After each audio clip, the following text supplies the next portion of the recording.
I want you to imagine a chimpanzee. We take this chimp, put him in front of a multiple-choice test about the state of the world, and let him pick answers at random. A, B, or C. Pure luck. Now we take you, an educated human being, and give you the same test. Here is the shocking truth. The chimp will beat you. Every single time. You might think you know what's happening in the world. You watch the news, you scroll Twitter, you see the wars, the poverty, the disasters.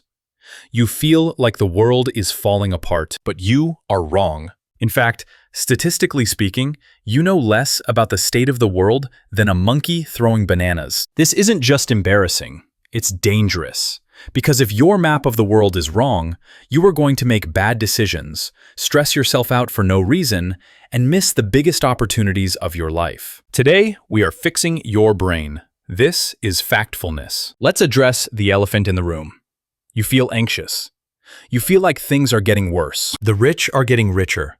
The poor are getting poorer, and we're running out of resources, right? That is the overdramatic worldview, and it is stressing you out. Here is the conflict.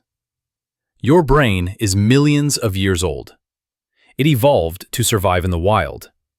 It craves sugar, fat, and drama. It pays attention to what is scary because that kept your ancestors alive. But today, that same instinct is poisoning you. You are consuming a diet of toxic information that makes you think the world is on fire, when actually, it's the best it has ever been. And if you don't learn to control these instincts, you will live your life in a state of constant, low-grade panic, worrying about the wrong things while the real risks sneak up on you. But here's the wild part. This isn't the media's fault. Stop blaming the news anchors. They are just feeding you what you want to eat. The problem is internal. It's how you process information. Hans Rosling, the author, calls these the 10 dramatic instincts. These are 10 glitches in your operating system that distort reality. We are going to walk through them right now, and by the end of this video, you won't just be smarter than a chimp, you'll be calmer than a monk. Chapter 1. The Gap Instinct. We love to divide the world into two camps. Us versus them, rich versus poor, the West versus the rest. It feels right, doesn't it? The gap instinct is our temptation to separate everything into two distinct groups with a huge chasm in the middle. We imagine a world where some countries are developed, rich, good, and others are developing, poor, bad. Our brains love binary thinking, good versus evil, heroes versus villains. It's simple and dramatic. It implies conflict, and conflict grabs our attention. But this binary view is a hallucination. It's an illusion that makes you miss the reality of the data. Imagine a chart. On one side, you have countries with big families and high child deaths. On the other hand, small families and low deaths. That was the world in 1965. But today, that gap is gone. 85% of mankind is already inside the box we used to call the developed world. Most people aren't starving, and most people aren't billionaires. They are right in the middle. There is no gap. Stop saying the third world or developing countries. Those places don't exist anymore. If you think they do, you are operating on a map from 50 years ago. Look for the majority. Whenever you hear a story about us versus them, check the middle. Beware of averages. Averages hide the spread. If you look at the data, you'll usually find most people are overlapping in the middle, not standing on opposite cliffs. So the world isn't divided, but surely it's getting worse, right? I mean, look at the news. Chapter 2. The Negativity Instinct. If I asked you right now, is the world getting better, worse, or staying the same? What would you say? If you're like most people, you said worse. And you are dead wrong. This is the negativity instinct. We notice the bad more than the good. We hear about every murder, every crash, every war. We never hear about the millions of planes that landed safely, or the kids who didn't die today. Good news is not news. Slow improvement is not news. If a journalist reported that crop yields slightly improved in India today, they would be fired. We are bombarded with negative signals, so we assume the reality is negative. Think about extreme poverty. Not just being broke, but not having enough food to stay alive. In 1800, 85% of humanity lived in extreme poverty. Today, it's 9%. In just the last 20 years, extreme poverty has halved. This is the greatest economic miracle in human history, and nobody knows about it because it happens slowly. Things can be both bad and better. The world can have terrible problems, bad, while simultaneously improving massively, better. If you only focus on the bad, you lose hope. And hopelessness stops you from fixing things. Expect bad news. When you see a disaster on TV, remind yourself, I am seeing this because it is rare. Distinguish level from direction. Is the situation bad? Yes. Is the direction better? Yes. Hold both thoughts. Okay, poverty is down. But what about population? Aren't we breeding ourselves into extinction? Chapter 3. The Straight Line Instinct. You've seen the graph. The world population is shooting up like a rocket. You assume it will just keep going up until we eat the planet. We have a straight line instinct. When we see a line going up, we assume it will continue going up in a straight line forever. But in nature, straight lines are rare. If a child grows 7 inches in their first 6 months, you don't assume they will be 13 feet tall by age 10. You know growth curves flatten out. Population works the same way.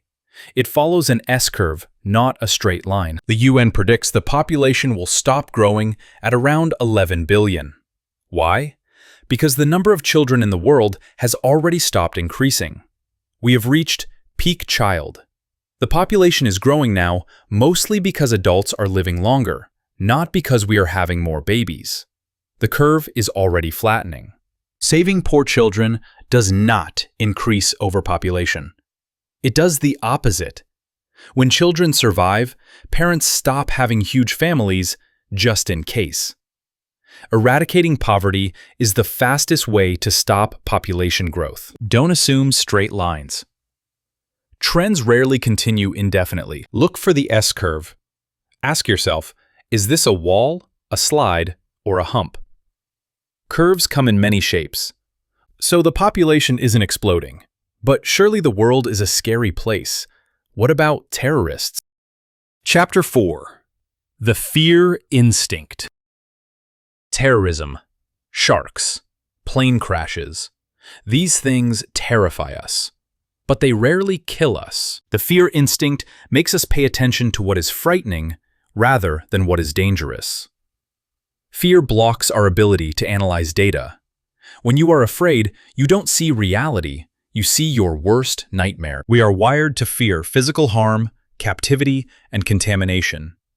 Terrorists know this.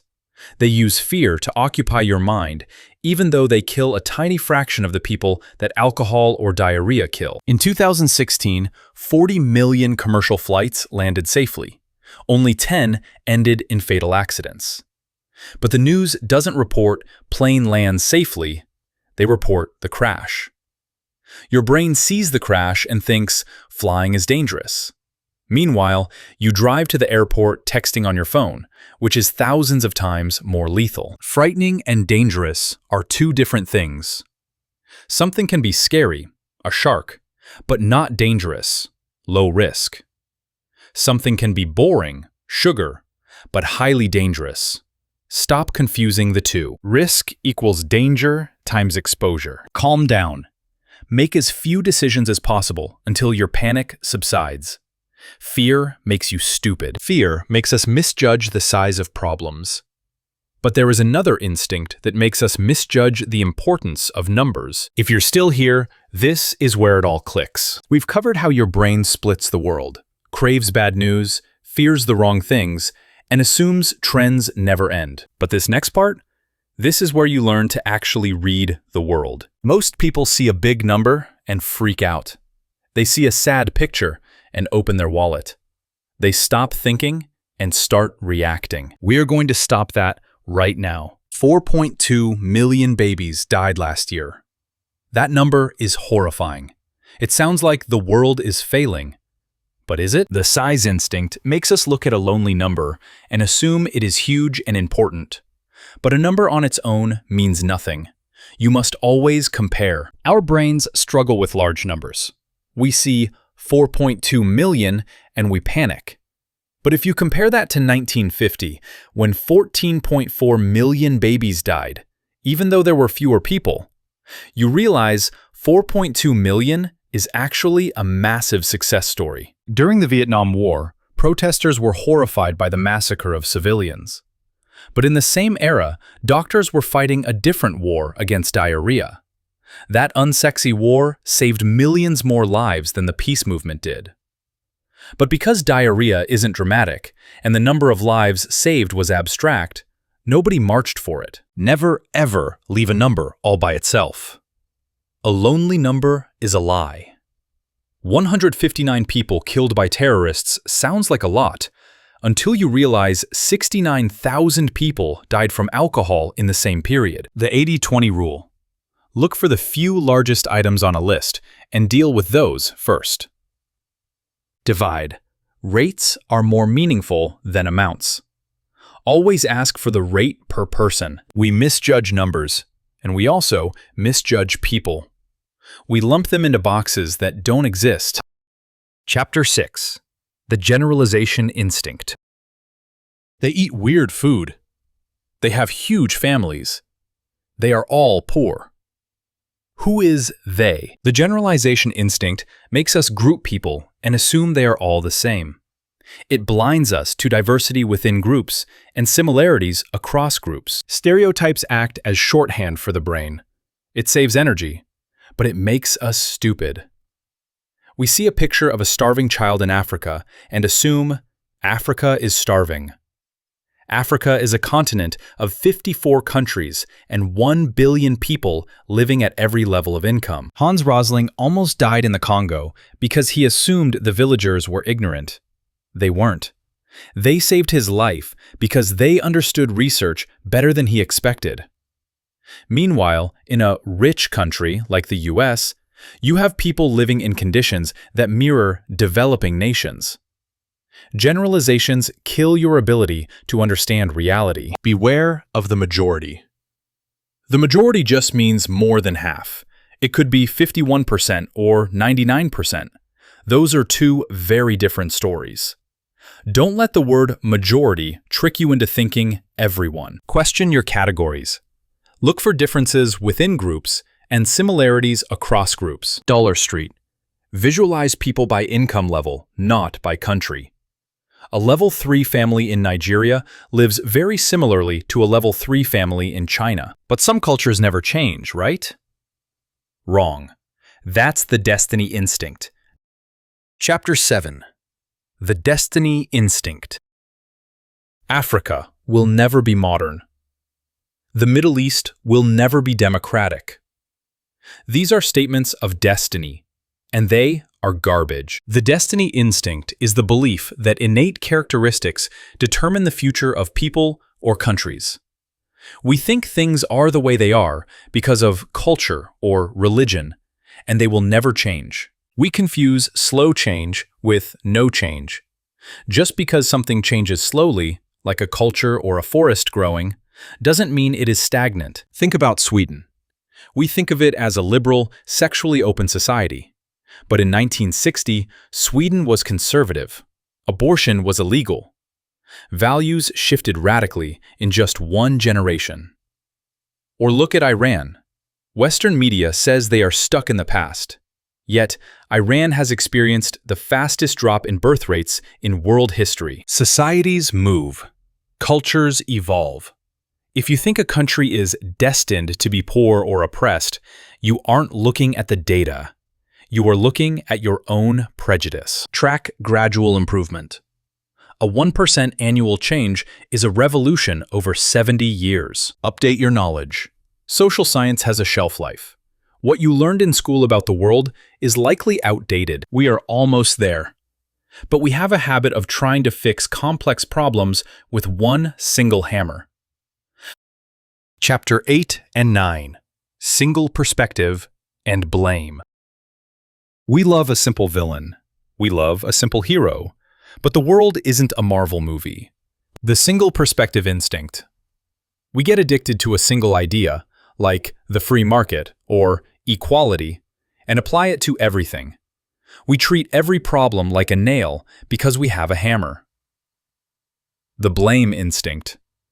When things go wrong, we want to find a bad guy to punch.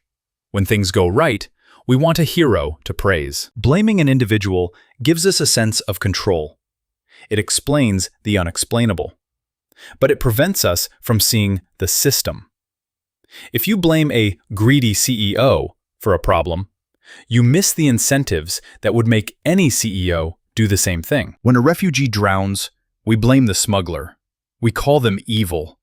But why do refugees use smugglers? Because airlines are fined if they let a refugee board without a visa. The refugees could afford the plane ticket, but the system forces them onto the rubber boat. Blaming the smuggler feels good, but changing the airline policy would actually save lives. Look for causes, not villains. And look for systems, not heroes. The people who save the world are usually boring bureaucrats doing their jobs, not charismatic leaders. Get a toolbox. Don't just use one tool, like regulation or the market. Use data to see what actually works. Stop blaming. When something goes wrong, ask what part of the system failed, not who is the bad guy. One final instinct stands between you and a clear mind. The feeling that you must act right now. Chapter 10. The urgency instinct. Act now or it will be too late. Salespeople say it, activists say it, and it shuts off your brain. The urgency instinct makes us want to take immediate action in the face of perceived danger. It kills analysis. It makes us rush into bad decisions. Urgency triggers the fight or flight response. You stop thinking critically. You just react. Activists often use this to get attention for climate change or poverty. They scream, "Wolf," to get you to move. But crying wolf destroys credibility and leads to burnout. In a panic over a disease outbreak in Mozambique, Rosling advised a mayor to set up a roadblock. He wanted to stop the disease now. Because the bus was blocked, mothers walked through the bush with their children and food. They were attacked. Women were raped. The roadblock didn't stop the disease, but it caused tragedy. Rosling's urgency killed people because he didn't take the time to measure the side effects. It is rarely now or never. Most problems are long-term challenges. They require steady, boring, calculated work, not panic. Take a breath. When you feel urgent, stop. Ask for more time. Insist on data. Don't act on a scary story. Act on a verified trend. Before we wrap up, I promised you a new map of the world. This is the tool that replaces rich versus poor. Stop dividing the world into two. Divide it into 4 income levels. Level 1, $1 per day. Extreme poverty. Walking barefoot for water. Cooking over an open fire. 1 billion people. Level 2, $4 per day. You have a bike, you have a mattress. You cook on a gas stove. 3 billion people. Level 3, $16 per day. You have a motorbike. You have a fridge. You have a cold water tap. 2 billion people. Level 4, $64 per day. You have a car. You have hot water. You can afford to read this book. 1 billion people. The insight. Most of the world is on level 2 and 3. They aren't poor and they aren't rich. They are rising. If you are watching this, you are likely on level 4. You are the rich. And from the top of the skyscraper, everyone down below looks the same.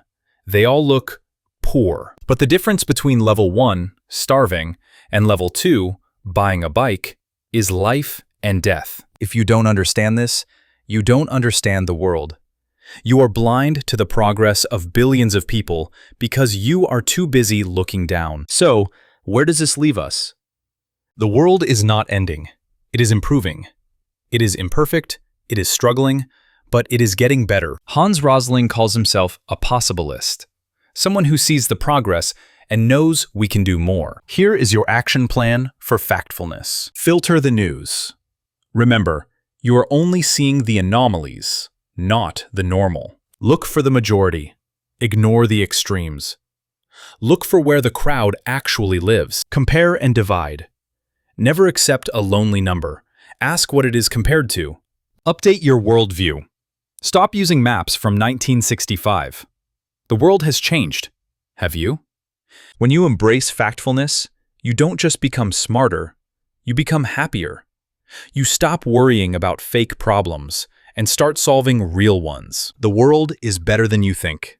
Now go out there and make it even better. If you want to upgrade your brain and understand the books that shape our reality, make sure you subscribe to Audiobook Arcadia.